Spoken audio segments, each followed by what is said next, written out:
Hello दोस्तों। पिछले 1-2 महीने की अगर हम बात करें तो एक जो टर्म है जो कि काफ़ी न्यूज़ में था, that is Indianisation of current legal system. ठीक है, तो ये क्या है और इसको थोड़ा सा अलग अलग एंगल से देखने की कोशिश करते हैं कि इसके क्या मायने हो सकते हैं और ये क्या ठीक है कि नहीं है। चलिए देखिए, तो अगर अपने जुडिशियल सिस्टम अपने इन द सेंस कि अगर हम भारत के लीगल सिस्टम की अगर हम बात करें तो ये बहुत पुराना है, इसमें कोई दोहराए नहीं होना चाहिए। ठीक है, तो लगभग बहुत सारे सोर्सेस से आपको पता चलेगा, और पता क्या मतलब अगर आप इंडियन हिस्ट्री पढ़ते हो तो वहाँ से आइडिया तो मिलता ही है कि लगभग 5,000 सालों का इतिहास है हमारे जुडिशल सिस्टम का। और अगर हाल फिलहाल की अगर हम बात करें, जो डिबेट चल रहा है, तो डिबेट का मुद्दा ये है कि जो आजकल के जो जजमेंट्स आ रहे हैं, और जजमेंट तो छोड़िए, जो इंडिया का जो लीगल सिस्टम जो अभी चल रहा है, ठीक है, वो किस पे आधारित है? वो वेस्टर्न जूरिस्प्रूडेंस पे आधारित है। ठीक है, तो ये अब बातें चल रही हैं कि इसको अब ख़त्म किया जाए, क्योंकि जो सारा आईपीसी से लेके जो ये स्ट्रक्चरल जो स्ट्रक्चर है, कोर्ट सिस्टम जो हमारा चल रहा है, ये सारा वेस्ट ओरिएंटेड है। तो इसको कहीं ना कहीं भारत की ग्राउंड रियलिटीज़ को देखते हुए यहाँ के रंग में इसको ढलने की बात यहाँ पे जो की जा रही है। ठीक है, तो अब 5,000 सालों का इतिहास है, तो 5,000 सालों की अगर हम बात करें तो इसमें बहुत बड़े बड़े नाम हुए हैं। ठीक है, तो भगवान मनु की अगर हम बात करें, चाहे कौटिल्य गुरु की बात करें, बृहस्पति ऋषि की बात करें, या ऋषि नारद की बात करें, तो इन इन लोगों का बहुत ज़्यादा कंट्रीब्यूशन रहा है इंडिया का जो लीगल सिस्टम है। ठीक है, तो इनकी जो स्मृतियाँ हैं उसको कोट किया जा रहा है बार बार। जो सुप्रीम कोर्ट के जो जज हैं, आपने हाल फिलहाल में देखा होगा कि बहुत सारे जजेस जो है वो बार बार Indianisation of current legal system की बात कर रहे हैं और इन लोगों को कोट कर रहे हैं। ठीक है, तो दो पॉइंट जो है हमारे लिए काम के हो सकते हैं यहाँ पे प्रीलिम्स में आपसे पूछा जा सकता है कि ये मालीमत कमेटी जो 2000 की थी, बेसिकली ये किसके साथ संबंधित है? तो इसका संबंध है कि कोर्ट्स की जो प्रोसीडिंग्स हैं, ठीक है, ये किस लैंग्वेज में होनी चाहिए? रीजनल लैंग्वेज में होनी चाहिए। तो आप देखते हो कि अभी भी जो कोर्ट का जो ये सारा सिस्टम है इंग्लिश में चल रहा है, तो कहीं ना कहीं ये इसको रीजनल लैंग्वेज में करने की जो बात की गई थी, ये मालीमत कमेटी के द्वारा की गई थी। ठीक है, आपने याद रखना है। देन एक ऑल इंडिया जुडिशियल सर्विसेज होने चाहिए, जैसे यूपीएससी है उस तरीके से इनको रिक्रूट करने के लिए जो जजेस वगैरह है, इसके लिए एक ऑल इंडिया जुडिशियल सर्विसेज की बात जो थी फॉर दी फर्स्ट टाइम किसने किया था? लॉ कमीशन ने किया था। तो लॉ कमीशन की जो ये 14th रिपोर्ट थी 58 की, उसमें ये बात की गई थी। तो ये दोनों पॉइंट्स बहुत इंपॉर्टेंट आपके प्रीलिम्स के पॉइंट ऑफ व्यू से। ठीक है, तो अब हम बात कर रहे हैं इंडियनाइजिंग लीगल सिस्टम। तो इंडियनाइजेशन लीगल सिस्टम का क्या मतलब हुआ?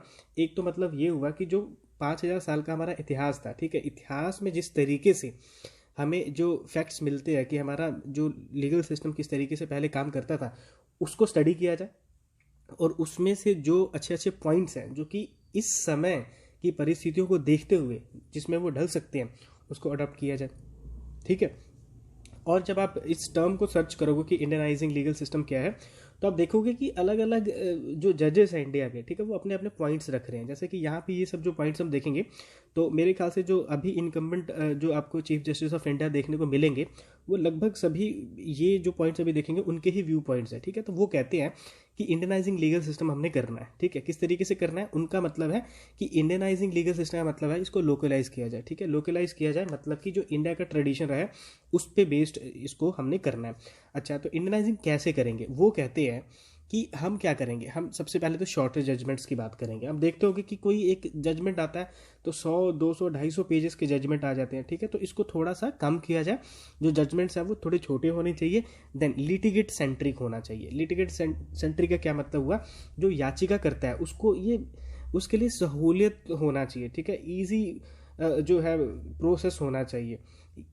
अगर ऐसा है तो ये इंडियनाइजिंग लीगल सिस्टम इसको हम कहेंगे। ट्रांसपेरेंसी होनी चाहिए। ठीक है, अब ये ट्रांसपेरेंसी बहुत बड़ा फैक्टर है कि ट्रांसपेरेंसी है कि नहीं है।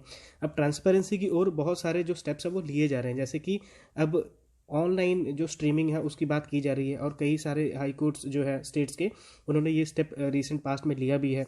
देन रीजनल लैंग्वेज में जो ये प्रोसीडिंग्स है ये होनी चाहिए, ये एक बात की जा रही है। देन ईज ऑफ एक्सेस, हर लोग जो है, हर गरीब से गरीब लोग जो है वो कोर्ट में जा सके। ठीक है, इस तरीके का प्रोविजन होना चाहिए। अगर ऐसा है तो ये इंडियनाइजिंग लीगल सिस्टम कहेंगे। तो अब बात ये है कि ये अभी तक हमने जो देखा है ये सभी को मिला के हम कह सकते हैं कि ये इंडियनाइजिंग लीगल सिस्टम है। ठीक है, ये सभी चीज़ होना चाहिए। ठीक है, मतलब कि इंडियन सेंट्रिक होना चाहिए, इंडियन सोसाइटी के सेंट्रिक होना चाहिए, हर लोग अप्रोच कर सके, जजमेंट जो है वो छोटा होना चाहिए, रीजनल लैंग्वेज भी होनी चाहिए। ये सभी चीज़ों को मिला के हम कह सकते हैं कि ऐसा लीगल सिस्टम हमारा होना चाहिए। ज़रूरत क्या है? देखिए, ज़रूरत इसलिए है क्योंकि ये तो हमने वेस्ट से सारा कॉपी पेस्ट किया हुआ है और इंडिया की सोसाइटी कुछ अलग टाइप की है, तो इनकी ज़रूरतों को देखते हुए इनके अकॉर्डिंगली हमें जो लीगल सिस्टम है उसको डेवलप करना चाहिए, इसलिए हमें ज़रूरत है। दूसरा, देखिए दूसरा यहाँ पे पॉइंट क्या है कि ये कॉलोनियल ओरिजिन है। लास्ट पॉइंट देखिए, ये कॉलोनियल ओरिजिन है। अब देखिए, क्योंकि ये कॉलोनियल ओरिजिन है तो जब तक ये सिस्टम चलेगा हमें अपनी गुलामी का एहसास होता रहेगा। तो इसलिए ये बात की जा रही है कि इसको ख़त्म किया जाना चाहिए।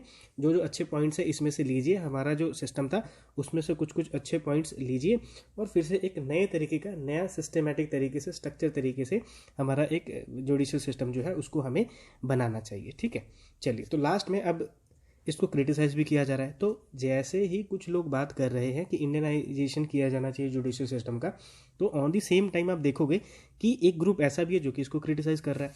तो वो क्रिटिसाइज किस तरीके से कर रहे हैं, देखिए। अब क्रिटिसाइज का नंबर 1 पॉइंट ये है जुडिशियल करप्शन।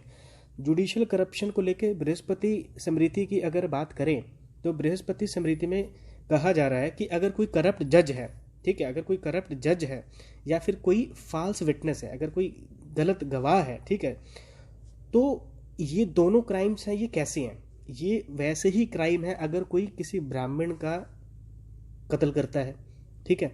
अब ये ब्राह्मण शब्द जो यहाँ पे लिख दिया गया है ये यहाँ पे थोड़ा कंट्रोवर्शियल है। क्यों? क्योंकि ये जो एक्ट्स अभी आपने देखा कि अगर कोई करप्ट जज है या फिर फॉल्स विटनेस है तो ये एक ऐसे काइंड का क्राइम है जैसे किसी ब्राह्मण का कत्ल किया गया हो, ठीक है। तो अब ये थोड़ा सा अपने आप में कंट्रोवर्शियल है। क्यों कंट्रोवर्शियल है? क्योंकि अब यहाँ पे ब्राह्मण ही क्यों आ रहा है, ठीक है, यहाँ पे कोई इंसान होना चाहिए था, एक पर्टिकुलर कम्युनिटी क्यों आ रही है, ठीक है, इसलिए इसको क्रिटिसाइज किया जा रहा है। देन फिर सिलेक्शन ऑफ जजेस की अगर हम बात करें तो कात्यायन स्मृति की अगर हम बात करें तो इसमें क्या लिखी गई है, इसमें लिखा गया कि जो जज है, जज सिर्फ ब्राह्मण ही होना चाहिए, ठीक है। तो अगर सिर्फ जज ब्राह्मण ही होगा तो यहाँ पे इगैलिटेरियन सोसाइटी की आप बात कैसे करोगे? तो ये तो बिल्कुल गलत है। अभी का अगर सिस्टम आप देखोगे तो कोई भी जज बन सकता है।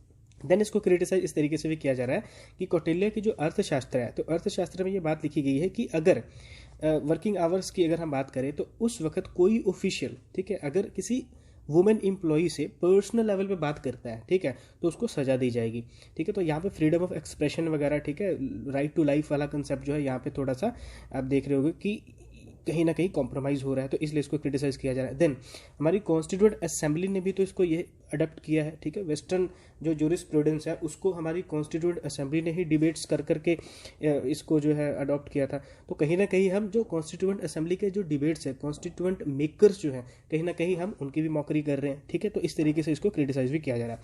दोस्तों, आप क्या सोचते हो? आपको क्या लगता है, क्या इंडियनाइजेशन होना चाहिए? और अगर इंडियनाइजेशन होना चाहिए तो इंडियनाइजेशन का मतलब क्या है? Please let me know in the comment section. So with this we comes to end of this lecture. I hope ये lecture आपको अच्छा लगा होगा. Thank you for watching. Keep learning, keep growing. जय हिंद.